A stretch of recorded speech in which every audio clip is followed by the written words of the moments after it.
Opposites pair 1. The words are Fiasko, succes.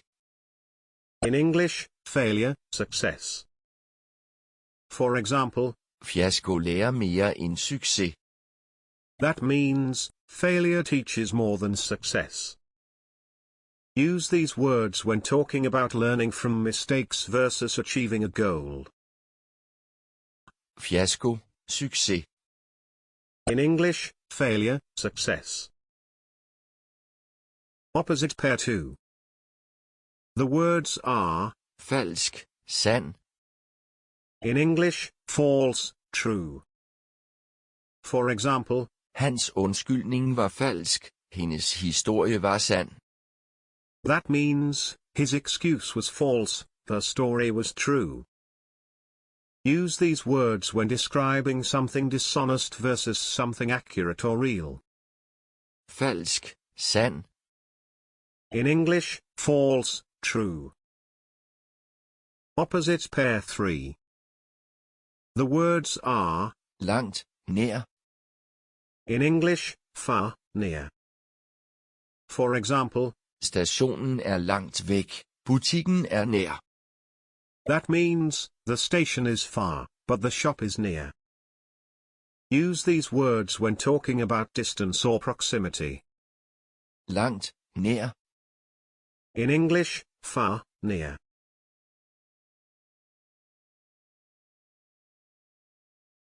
Opposite pair 4. The words are Få, mange. in English, few, many. For example, Få mennesker kom, men mange var inviteret. that means, few people came, but many were invited. Use these words when comparing amounts or numbers of people or things. Få, mange. In English, few, many.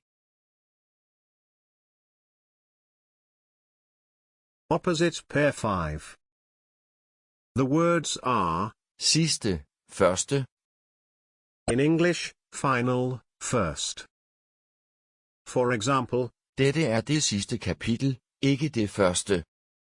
that means, this is the final chapter, not the first. Use these words when referring to beginnings and endings. Sidste, første. In English, final, first.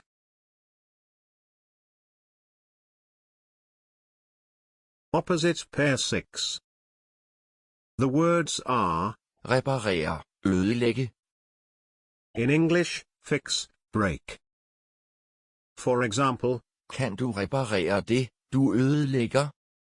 that means, can you fix what you break? Use these words when talking about repairing things versus damaging them. Reparere, ødelægge. In English, fix, break. Opposite pair 7. The words are Gulv, loft. in English, floor, ceiling. For example, Katten sover på gulvet. Lampen hænger fra loftet. that means, the cat sleeps on the floor, the lamp hangs from the ceiling.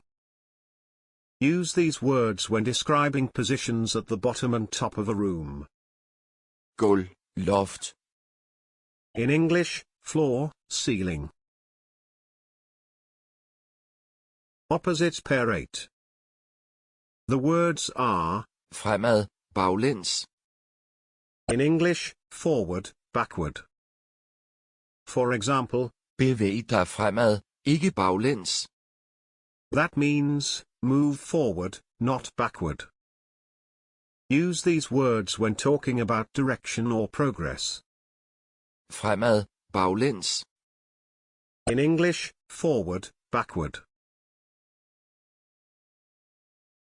Opposite pair 9. The words are Fri, arrestere. in English, free, arrest. For example, Fuglen er fri nu, ikke fanget i et bur. that means, the bird is free now, not arrested in a cage. Use these words when talking about liberty versus being captured or detained. Fri, arrestere. In English, free, arrest. Opposite pair 10. The words are Ven, fjende. in English, friend, enemy. For example, En ven hjælper, en fjende skader. that means, a friend helps, an enemy harms. Use these words when talking about people who support you versus those who oppose you. Ven, fjende. In English, friend, enemy. Opposite pair 11. The words are Fuld, tom. in English, full, empty. For example, Flasken var fuld, nu er den tom. that means, the bottle was full, now it's empty. Use these words when talking about the amount of something, like a container or a room. Fuld, tom. In English, full, empty. Opposite pair 12. The words are Glad, trist. in English, happy, sad. For example, Hun er glad i dag, men han er trist. that means, she is happy today, but he is sad. Use these words when talking about emotions and feelings. Glad, trist. In English, happy, sad. Opposite pair 13. The words are Tung, let. in English, heavy, light. For example, Kassen er tung, men fjerde er let. that means, the box is heavy, but the feather is light. Use these words to describe weight or how easy something is to carry. Tung, let. In English, heavy, light. Opposite pair 14. The words are Høj, lav. in English, high, low. For example, Bjerget er højt, dalen er lav. that means, the mountain is high, the valley is low. Use these words to compare elevation or level. Høj, lav. In English, high, low. Opposite pair 15. The words are Varm, kold. in English, hot, cold. For example, Teen er varm, vandet er koldt. that means, the tea is hot, the water is cold. Use these words when talking about temperature. Varm, kold. In English, hot, cold. Opposite pair 16. The words are Importere, eksportere. in English, import, export. For example, Vi importerer biler, men eksporterer teknologi. that means, we import cars but export technology. Use these words when talking about international trade. Importere, eksportere. In English, import, export. Opposite pair 17. The words are Inde, ude. in English, in, out. For example, Katten er inde, hunden er ude. that means, the cat is in, the dog is out. Use these words to describe location or movement between inside and outside. Inde, ude. In English, in, out. Opposite pair 18. The words are Liv, død. in English, life, death. For example, Livet er dyrebart, døden er uundgåelig. that means, life is precious, death is inevitable.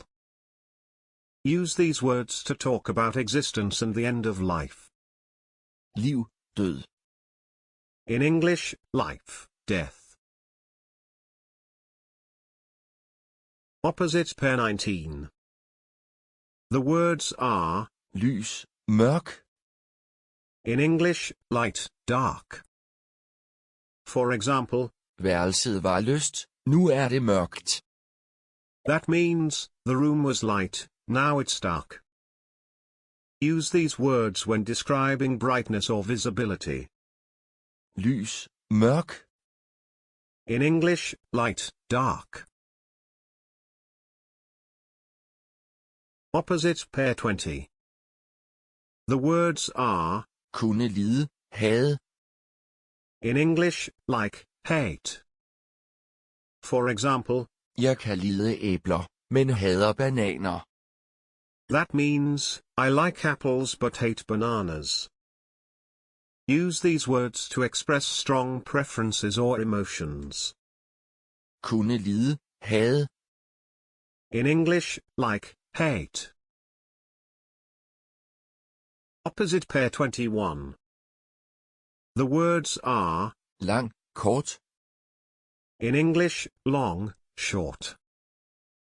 For example, Hendes hår er langt, hans er kort. that means, her hair is long, his is short. Use these words when comparing lengths or durations. Lang, kort. In English, long, short. Opposite pair 22. The words are Elske, hade. in English, love, hate. For example, De elsker fred, men hader krig. that means, they love peace but hate war. Use these words when talking about strong emotions or preferences. Elske, hade. In English, love, hate.